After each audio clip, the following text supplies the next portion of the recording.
எத்தனை வருஷங்களானாலும் தமிழ் சினிமாவை பொறுத்த வரைக்கும் திரைக்கதை மன்னன் அப்படின்னா அது பாக்கியராஜ் சார்.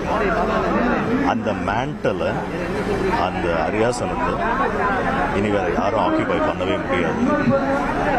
எனக்கு தனிப்பட்ட முறையில் ஒரு ஃபாண்ட் ரிமெம்பரன்ஸ் உண்டு. என்னுடைய முதல் படத்துடைய இசை வெளியீட்டு விழாவில் சத்தியம் தியேட்டரில் நடந்துக்கிட்டு நிறைய விருந்தினர்கள் வந்திருந்தாங்க.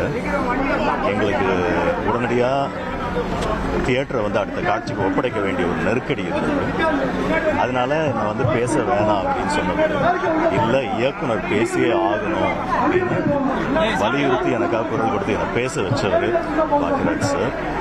அதுக்கப்புறம் என்னுடைய எல்லா படங்களையும் பார்த்து சிலாகிச்சு திரைக்கதையில் இருக்கக்கூடிய நுட்பங்களை ஓடிட்டு காட்டி எனக்கு ஊக்கம் கொடுத்துக்கிட்டே இருந்தார். இந்த மறைவு மிகப்பெரிய ஒரு ஷாக்காக இருக்கு. ரொம்ப சடனாக வந்துச்சு. இப்போ தான் பாரதி ராஜா சாரை இழந்தோம். ஒரு மாதம் கூட ஆகலை. பாக்கியராஜ் சார் அவருடைய ஆன்ம சாந்தி அடைய